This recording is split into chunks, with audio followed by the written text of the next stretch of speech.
आपने सुना कि डॉक्टर अब्दुल मन्नान साहब ने आपको बताया कि कैसे उतरौला में आपके मसाइल हैं जिससे यहाँ की आवाम को, जनता को तकलीफ पहुँचती है। यहाँ पर जब मनोज सिन्हा रेलवे मंत्री थे तो उन्होंने वादा किया था कि एक रेलवे लाइन डाली जाएगी उतरौला से बहरेच बलरामपुर से होते हुए, मगर जैसा नरेंद्र मोदी वादा करते हैं और भूल जाते हैं, इसी तरह उतरौला में रेलवे की लाइन नहीं डाली गई। डॉक्टर अब्दुल मन्नान साहब खुद डॉक्टर हैं, आंखों के स्पेशलिस्ट हैं, वो इस बात को देख चुके हैं और आप भी जानते हैं कि यहां पर एक ढंग का अस्पताल नहीं है। मेरे अजीज दोस्तों और बुजुर्गों, अभी हमने सुना कि कैसे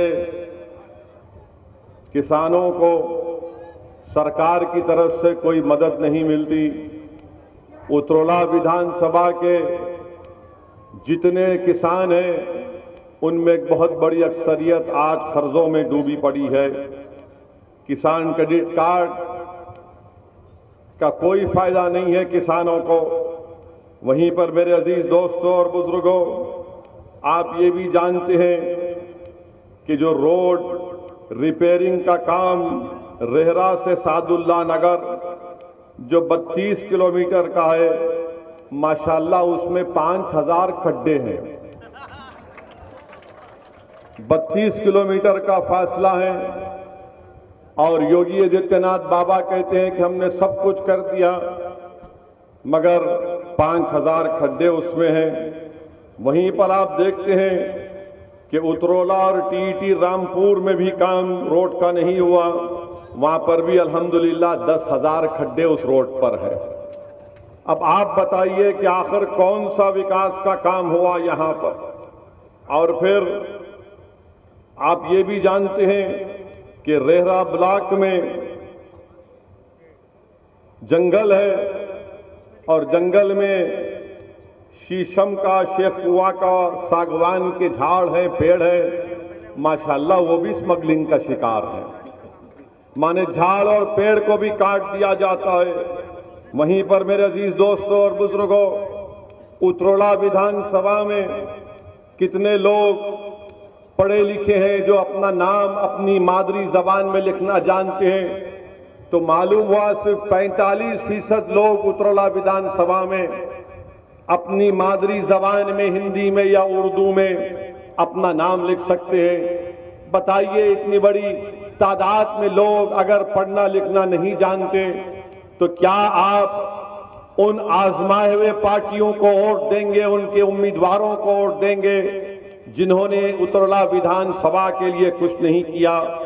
वहीं पर मेरे अजीज दोस्तों और बुजुर्गों, आप ये भी जानते हैं कि यहां पर बहुत से मसाइल हैं और खास तौर से जब कोविड हुआ था, जब कोविड की सेकेंड वेव हुई थी तो जून 2000 जो कोविड की पहली जो वेव हुई थी जून 2020 में, हाँ, पर हमने देखा कि एक 45 साल का शख्स जिसका नाम मोहम्मद अनवर है, सहजोरा गांव के रहने वाले हैं, कचरे की गाड़ी में उनकी लाश को डालकर लेकर गए थे।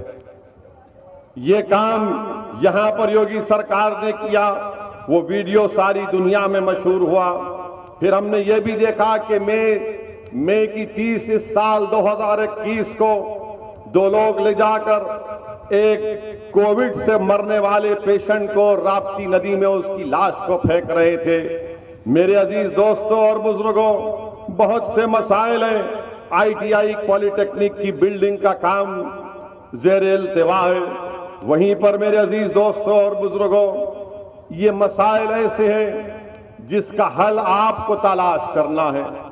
आपने बरसों मुख्तलिफ सियासी पार्टियों को वोट दिया, उनके नुमाइंदों को कामयाब किया, मगर आज आप देखते हैं कि आप उतरौला की इस विधानसभा में इतने बहुत ज्यादा मसाइल हैं इसीलिए मैं आपसे गुजारिश करने आया हूं कि आने वाले विधानसभा में मजलिस इत्तेहादुल मुस्लिमीन ने एक काबिल, एक हमदर्द और एक सुलझे हुए शख्स को अपना उम्मीदवार बनाया है, जिसका नाम डॉक्टर मन्नान है। मेरी आपसे गुजारिश है कि डॉक्टर साहब को आप कामयाब करिए। आपने मुख्तलिफ पार्टी को वोट दिया। हाँ, ये बात सही है कि कल तक आपके पास कोई विकल्प नहीं था, कोई मुतबादिल नहीं था। आज विकल्प और मुतबादिल के तौर पर मजलिस आपके दरमियान में है। मैं आपसे वादा करता हूं कि इंशाअल्लाह ताला मजलिस के उम्मीदवार की यहां से बहैसियत विधायक अल्लाह और आप अपने वोटों से कामयाब करेंगे। तो मैं आपसे वादा करता हूं कि इंशाअल्लाह ताला डॉक्टर साहब के पीछे मैं पड़ा रहूंगा, ताकि ये तमाम आपके बुनियादी मसाइल का हल हो सके। अगर आपके पास एक लड़ने वाला विधायक होगा जो आपकी तकलीफ को अपनी तकलीफ समझेगा, जो लखनऊ जाकर उत्तर प्रदेश की विधानसभा के दरो दीवार को हिलाकर रख देगा, आपकी नाइंसाफी की आवाज को बुलंद करेगा, आपके जुल्म के खात्मे की बात करेगा, आपके बच्चे और बच्चियों की तालीम के स्कूल के बनाने का मुतालबा करेगा, रोड को अच्छी करने का मुतालबा करेगा, किसानों के कर्ज को माफ करने का मुतालबा करेगा, तो मेरी आपसे गुजारिश है कि डॉक्टर मन्नान साहब को आप अपनी बार अपना वोट देकर इनको यहां से अपना विधायक बनाइए। मेरे अजीज दोस्तों और बुजुर्गों, हमारा यहां पर जलसा होने के बाद, मेरे यहां से जाने के बाद यकीनन बहुत सी पार्टी के लोग आएंगे और आपके दरमियान में बहुत सी बातें करेंगे और आपको ये सोच देने की फिक्र कर कोशिश करेंगे कि देखो सऊद्दीन ओवैसी आया है, तुम्हारे वोट काटने को आया है। मेरे अजीज दोस्तों और बुजुर्गों, मैं आपको बताने आया हूं कि सऊद्दीन ओवैसी ने तो 2019 का पार्लियामेंट का चुनाव नहीं लड़ा था। डॉक्टर अब्दुल मन्नान यहां से मेरे उम्मीदवार नहीं थे पार्लियामेंट या संसद के इलेक्शन में, तो आखिर क्या वजह है कि यहां से बीजेपी का कैंडिडेट जीत गया? बीजेपी का कैंडिडेट इसलिए जीत गया क्योंकि समाजवादी, बहुजन समाज पार्टी और कांग्रेस का वोटर बीजेपी के उम्मीदवार के हक में वोट देकर उनको कामयाब कर दिया। क्या आपने बीजेपी को वोट दिया था यहां से? क्या सादुल्ला नगर के किसी लोगों ने बीजेपी को वोट दिया था? जब आपने नहीं दिया तो फिर आपको सोचना चाहिए कि कैसे बीजेपी का यहां से सांसद कामयाब हो गया। मेरे अजीज दोस्तों और बुजुर्गों, बल्कि ना सिर्फ सादुल्ला नगर, बल्कि तुरला, बल्कि पूर्वांचल, बल्कि पूरे उत्तर प्रदेश के मुसलमानों से सऊद्दीन ओवैसी कह रहा है, आपके वोट की अहमियत नहीं रही, आपके वोट की अब अहमियत नहीं रही। अगर आपको अपने वोट की अहमियत को दिखाना है, अगर आपको अपनी सियासी ताकत दिखाना है, अगर आपको अपनी किसी भी किस्म से अपने वजूद का एहसास दिलाना है, तो आपको इस बार मजलिस इत्तेहादुल मुस्लिमीन के हक में अपने वोट का इस्तेमाल करना पड़ेगा। अगर आप अपने वोट का इस्तेमाल मजलिस के हक में करेंगे तो आपकी वोट की वैल्यू बढ़ेगी, आपके वोट का वजन बढ़ेगा, आपकी अहमियत बढ़ेगी, आपकी मसाइल का हल होगा। वरना ये लोग समझते ही हैं कि उत्तरोला हो, सादुल्ला नगर हो, पूर्वांचल हो, उत्तर प्रदेश हो, उत्तर प्रदेश का मुसलमान कहां जाएगा हमको छोड़कर। मेरे अजीज दोस्तों और बुजुर्गों, मैं आपसे कह रहा हूं कि हम आपके दरमियान में हैं। आपने बरसों गैरों का साथ दिया। मैं आपसे अपील करने आया हूं कि आज मजलिस आपकी जमात है, आप इसको थाम लीजिए, इसको मजबूत करिए अपनी दुआओं से और अपने वोटों से, ताकि ये नाइंसाफी के दौर का खात्मा हो सके। मैं आपको एक मिसाल देकर जाऊंगा। यहां के आपके एक साबिक एमएलए साहब आरिफ अनवर हाशमी साहब कहां हैं आजकल? कहां है वो? क्या तुमने कभी समाजवादी के नेताओं के अखिलेश यादव की जबान से इनके बारे में सुना? क्या तुमने सुना कि अखिलेश यादव ने कहा कि आरिफ अनवर हाशमी को जेल में डाल दिया गया? क्यों नहीं बोलते? क्यों नहीं बोलते समाजवादी पार्टी के अखिलेश यादव? यकीनन आरिफ अनवर हाशमी हमारी दूसरी पार्टी के, मगर जब इंसाफ की बात होगी तो आरिफ हाशमी की बात करना जरूरी है। जेल में वो है और अखिलेश यादव की जबान पर नाम नहीं आता, और आकर हम पर उंगली उठाते हैं कि ओवैसी आया है वोट काटने के लिए। मैं बताना चाह रहा हूं अखिलेश यादव को, बहुजन समाज पार्टी की बहन जी को, कांग्रेस के अगर कोई नेता है तो उनको, बीजेपी को, संघ परिवार को, असदुद्दीन ओवैसी को अल्लाह सुब्हाना व तआला अपने रसूल सल्लल्लाहु अलैहि वसल्लम के सदक़े तुफैल में जब तक इस दुनिया में जिंदा रखेगा, असदुद्दीन ओवैसी उत्तर प्रदेश उतरला आता रहेगा, लड़ता रहेगा और नाइंसाफी के खिलाफ अपनी आवाज को उठाता रहेगा। मैं सिर्फ इस असेंबली के चुनाव के लिए नहीं आया हूं, मैं आता रहूंगा इंशाअल्लाह ताला। हम जब तक एक शऊर को बेदार नहीं करेंगे, हम जब तक आपकी सफों में एक इनकलाब को नहीं पैदा करेंगे, जब तक हम में अच्छाई के लिए एक तब्दीली पैदा नहीं होगी, जब तक हम ख्वाबे गफलत से बेदार नहीं होंगे, तब तक मैं आता रहूंगा, लड़ता रहूंगा, बोलता रहूंगा। मुझे इस बात की कोई फिक्र नहीं है कि कौन मेरे बारे में क्या कहता है, क्या इल्जाम लगाता है।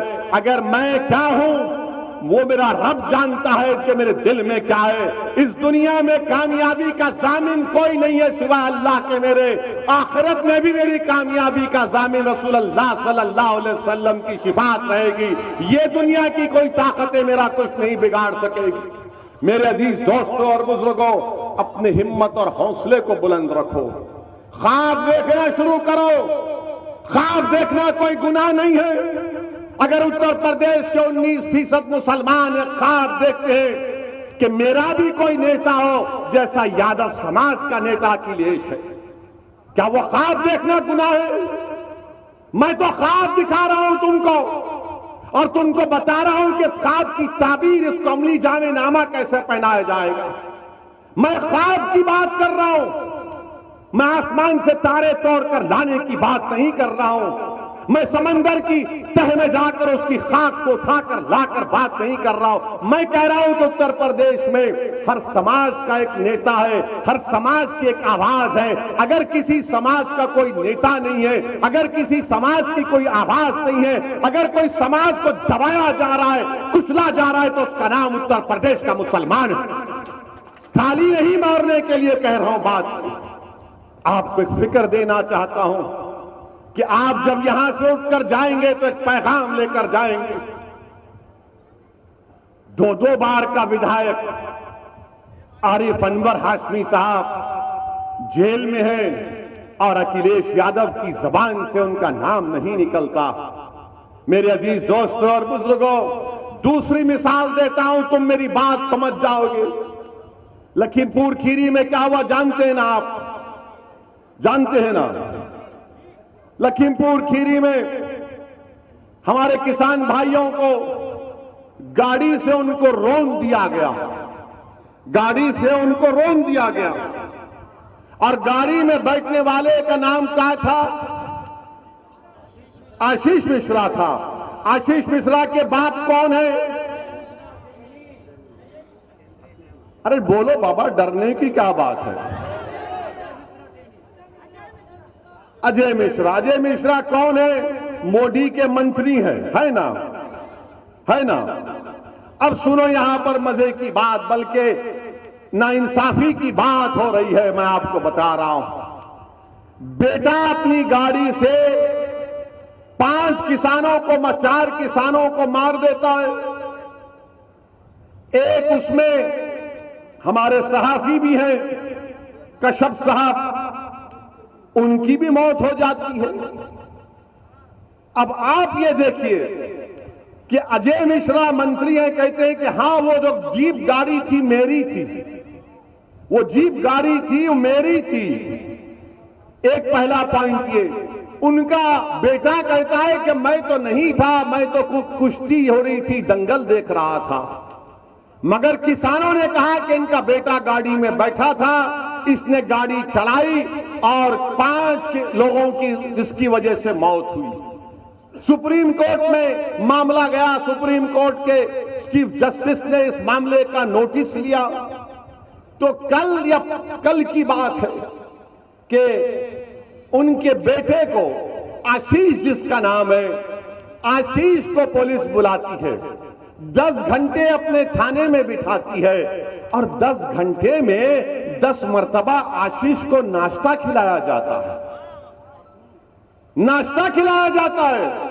ऐसा लग रहा था कि बबुआ अपने सास और ससुराल में मिलने गया है, अपने सास और ससुरे से मिलने गया है, थाने नहीं गया। हर थोड़ी देर को चाय, बिस्किट, समोसा, क्या क्या आ रहा था। आप बताइए फिर क्या हो रहा। अच्छा, फिर सवाल यह पैदा होता है कि नरेंद्र मोदी ने अजय मिश्रा को कैबिनेट से क्यों नहीं निकालते? निकालना चाहिए ना। अगर बाप मंत्री हो, गाड़ी बाप की हो और बाप की गाड़ी से 5 लोगों की मौत हो जाती है और बाप खुद कह रहा है कि मेरी गाड़ी है, बाप खुद कहता है अपनी तकरीर में कि सुधर जाओ वरना तुमको 2 मिनट में सुधार देंगे। तकरीर के 2 दिन के बाद 5 किसानों को मार दिया जाता है, उनका कत्ल कर दिया जाता है, उनका मर्डर कर दिया जाता है, उनकी हत्या कर दी जाती है। तो नरेंद्र मोदी मंत्री को नहीं हटाते। क्यों नहीं हटाते बोलो आप? क्यों नहीं हटाते नरेंद्र मोदी? बताइए ना। इसलिए नहीं हटाते क्योंकि अजय मिश्रा का ताल्लुक ऊंची जात से है, आला जात से है। इसीलिए नरेंद्र मोदी बोल रहे नहीं नहीं, चुनाव आ रहे, आला जात के, ऊंची जात के वोट नहीं मिलेंगे, इनको हम बचाएंगे। अगर आशीष की जगह उसका नाम अतीक होता, आशीष की जगह उसका नाम अतीक होता, तो क्या बुलडोजर नहीं चढ़ जाता उसके घर के ऊपर? क्या बुलडोजर नहीं चढ़ता? तो नाम आशीष है, अतीक नहीं है, तो कहा कि आशीष है तो हमारा शिष्य है, हम इसको बचाएंगे। अतीक है तो गुंडा है, बाहुबली है, माफिया है, और आशीष जो है लोकप्रिय नेता है। नाम आशीष है तो घर पर बुलडोजर नहीं जाएगा बाबा आपका, योगी बाबा आपका बुलडोजर नहीं जाएगा। क्या आपके बुलडोजर पर लिखा हुआ है कि खाली मुसलमान का घर तोड़ा जाएगा? क्या मुसलमान का घर तोड़ा जाएगा जिस पर हत्या का इल्जाम है, मर्डर का इल्जाम है, जो गाड़ी में बैठकर गाड़ी चलाता है? बीजेपी को मैं कहूंगा, बीजेपी के लोगों से, कि कमल का निशान बदल दीजिए और एक गाड़ी जीप रख लीजिए थार की, ये हमारा निशान है, हम रोन देंगे सबको। बताइए आप आशीष को, मंत्री को नहीं हटाते, उनके अब्बा को? योगी जी आशीष के अब्बा जान को नहीं हटाएंगे? क्या तुम ही बोल सकते अब्बा जान? हम, हमारी मुंह में जबान नहीं है? क्या नरेंद्र मोदी आशीष के अब्बा जान को नहीं हटाएंगे आप? मोदी जी क्यों नहीं हटाएंगे अब्बा जान को? आप हटाना चाहिए ना अब्बा जान को। आप तो बोलते हैं कि मैं कोई चीज को, गलती को बर्दाश्त नहीं करता। बाबा, क्या आशीष के अब्बा को आप बचाएंगे या जेल को भिजाएंगे? बाबा को बताना पड़ेगा ना उत्तर प्रदेश की जनता को। बाबा तो हर बात पे अब्बा जान बोलते हैं। अब्बा, अब ये अब्बा जान मंत्री बनकर बैठे हैं, देश की सुरक्षा के मंत्री हैं। उनका बेटा गाड़ी से किसानों को मार दिया। अब ये समझ में आया आपको, नहीं आया? मुझे बताइए कि अब्बा जान का नाम अजय मिश्रा है, बेटे का नाम आशीष है, अतीक नहीं है। अगर बेटे का नाम अतीक होता या आरिफ अनवर हाशमी होता तो अब तक जेल में चले जाते। कितने घर तोड़ दिए जाते, कितने घर तोड़ दिए जाते अब तक। मगर ये बता रहा हूं, ये फर्क है। अब जब हम इसको बयान करते हैं तो मुझे मालूम कि आज शाम में 6 बजे से रात के 12 बजे तक असदुद्दीन ओवैसी के नाम पर सब लोग शादी करेंगे अपनी अपनी टीवी पर। हमारी तरफ से आसिम वक़ार बैठेंगे, बोलेंगे कि ये तो सच्चाई बयान कर रहे थे। हम जब ये कह रहे हैं तो बताओ, नरेंद्र मोदी आप तो कहते हैं कि दलित ओबीसी समाज हमारे साथ है, तो क्यों तरफदारी कर रहे हैं मोदी और योगी अजय मिश्रा की? इसलिए कर रहे हैं कि अजय मिश्रा का उस समाज से ताल्लुक है जो आलाजाद के हैं, और अतीक और आपके यहां के पूर्व विधायक आरिफ अनवर हाशमी वो आलाजाद के नहीं है, वो तो जनेऊ भी नहीं है ना, हम तो जनेऊ भी नहीं है। इसीलिए हमारे खून की कीमत नहीं, हमारे नौजवानों की जिंदगियां बर्बाद हो गई, जेलों में सड़ सड़ कर। आज उत्तर प्रदेश की जेलों में 27% मुसलमान बहैसियत अंडर ट्रायल है। कौन जिम्मेदार है उसका? आपके पास कोई लड़ने वाला है, कोई इस आवाज को बुलंद करने वाला है? और जहां तक ये जो लखीमपुर खीरी का वाकया है, मैं आपको बताना चाहता हूं, दुनिया को जानना चाहिए कि वहां पर एक किसान भाई हमारे जिनकी कत्ल कर दिया गया, जिनका नाम नक्षत्र सिंह था। नक्षत्र सिंह का बेटा भारत की फौज में है, भारत की सरहदों की हिफाजत कर रहा है। बाप उनकी बेवा नक्षत्र सिंह की बीवी कह रही है कि मेरे पति अपने बेटे से कहते थे कि बेटा तू सरहद की हिफाजत कर, मैं किसानी करके जनता की सेवा करूंगा। और आज उसी नक्षत्र सिंह को अब्बा जान के बेटे आशीष ने गाड़ी से रौंद कर उनको जान ले ली, उनकी हत्या कर दी। वहीं पर एक हमारा एक और भाई जिसका नाम गुरु लवप्रीत सिंह है, जब उसको गाड़ी ने टक्कर मारी तो लोगों ने उसको उठाकर अस्पताल लेकर जा रहे थे, तो उसने लेकर जाने वालों से कहा कि भाइयों मेरी 2 बहनें हैं, मेरे पास पैसे नहीं है, मेरी जान बचाओ। अस्पताल जाने तक लवप्रीत सिंह मर गया लवप्रीत सिंह। बताइए आप, वो जर्नलिस्ट जिसको कहा गया कि किसानों ने मारा, खुद उसका भाई कह रहा है कि नहीं, मेरे भाई को किसानों ने नहीं मारा, बल्कि ये अब्बा जान के बेटे आशीष की गाड़ी ने उस जर्नलिस्ट की जान ली। 8 लोगों की मौत हो गई, 5-4 किसान, एक जर्नलिस्ट, 5 लोग मर गए। आप बताइए कि कौन इनकी आवाज बनेगा, कौन इनसे इंसाफ करेगा? मेरे अजीज दोस्तों और बुजुर्गों, ये हालात आज उत्तर प्रदेश में है, और अफसोस इस बात का है कि हमारे प्रधानमंत्री जनाब नरेंद्र मोदी अपनी जबान से कुछ नहीं कहते। लखनऊ को आए तो आकर कहा कि अब के बार 18 लाख दिए जलाइए, 18 लाख दिए। अरे मोदी जी, ये जो लोग मर गए, 5 लोग जिसमें 3 लोग, 8 लोग जिसमें बीजेपी के भी 3 थे, क्या वो घर में दिया जलाएंगे? घर में तो अंधेरा पड़ चुका है। उन घरों में किसी ने अपने भाई को, अपने बेटे को खोया है, किसी ने अपने बाप को खोया है, कोई हमारी बहन बेवा हो चुकी है, कोई बच्चे यतीम हो चुके हैं। और भारत की जमहूरियत में जब लोग मरते हैं तो सब चीखा मारते, सब चीख मारते, और 15 दिन के बाद सारी दुनिया उस परिवार को भूल जाती, वो परेशानी में जिंदगी का गुजारते ही। हकीकत है मेरे अजीज दोस्तों और बुजुर्गों। योगी कहेंगे कि क्या मैंने 45 लाख नहीं दिए? योगी जी, क्या एक इंसान की जान की कीमत कोई लगा सकता है? क्या 45 लाख किसी की जान की कीमत होगी? उस मां से पूछो जिसने 9 महीने अपने कोख में उस बच्चे को कैसे पाला होगा। उस मां से पूछो जब वो जन्म दे रही थी उस बच्चे को या अपनी बेटी को कितनी तकलीफ उठाई होगी, कितने चीखें मारी होंगी। जिसने उसको पाला पोसा, अपना दूध पिलाया, अपने साये में रखा, बिस्तर पर नहीं, अपने जिस्म पर उसको लिटाकर उस बच्चे को और बेटी को पाला, उससे जाकर तुम कहोगे कि 45 लाख तुम्हारी औलाद की कीमत है, तो मां देखकर तुमको बद्दुआ देगी कि तुमने मेरे बेटे की जान ली और 45 लाख देखते हो। मेरे अजीज दोस्तों और बुजुर्गों, मेरी आपसे गुजारिश है कि आपको अपने वोट का सही इस्तेमाल करना है, डरने और घबराने की जरूरत नहीं है। मेरी आपसे एक गुजारिश है कि ये बहुत से मसाइल आपके पास हैं और आप देख भी रहे हैं कि मैं समाजवादी पार्टी की बात किया, ये हर जगह हम पर कि हमने आकर ऐसा कर रहे, हम पूछना चाह रहे समाजवादी पार्टी से कि जरा ये तो बताइए कि उन्नाव के फैसल को कोई जानता है?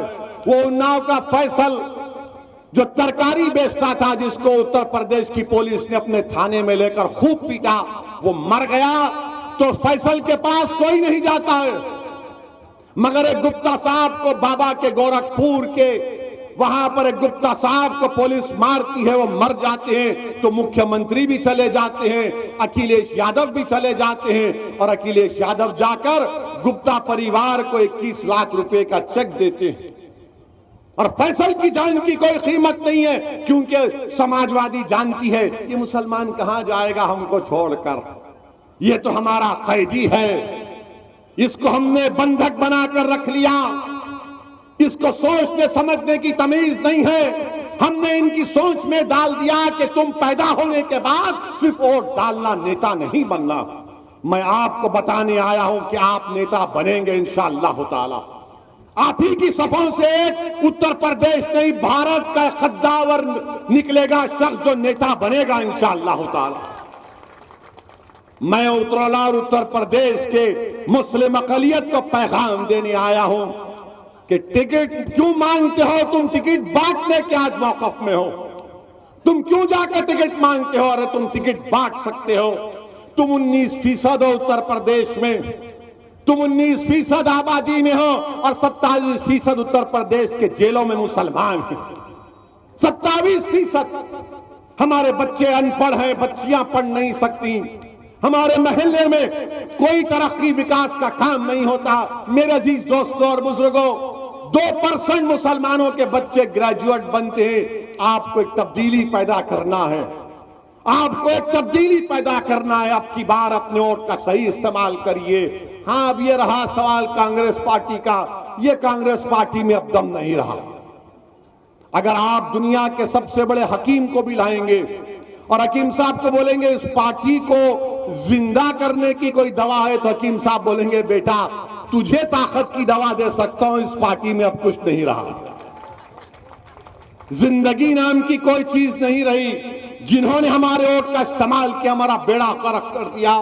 याद रखो, सादुल्ला नगर के तमाम जिम्मेदारों, नौजवानों, मेरी मां और बहनों, उत्तर प्रदेश में अगर आप अपनी अहमियत चाहते हैं, उत्तर प्रदेश में आप अगर अपनी वोट के वजन को देखना चाहते हैं, तो मुत्तहिदा तौर पर मजलिस के हक में अपने वोट का इस्तेमाल करिए। हमने एक बेहतरीन शख्स को आपका कैंडिडेट बनाकर दिया है। डॉक्टर मन्नान साहब पढ़े लिखे, काबिल हैं, बेलोस हैं, बेनफ्स हैं। आप अपना एक वोट मजलिस के निशान पर लगाइए, अपनी आवाज को मजबूत करिए। इंशाअल्लाह ताला आइंदा महीने में उत्तरला विधानसभा में हम आएंगे, बल्कि आते रहेंगे इंशाअल्लाह ताला। आपसे दुआ है कि आप मजलिस की कामयाबी के लिए दुआ करिए और आपको मैं इस माह रब्बिल अव्वल की मुबारकबाद भी देता हूं कि रसूलुल्लाह सल्लल्लाहु अलैहि वसल्लम की आमद का महीना है। अस्सलाम वालेकुम व रहमतुल्लाहि व बरकातहू।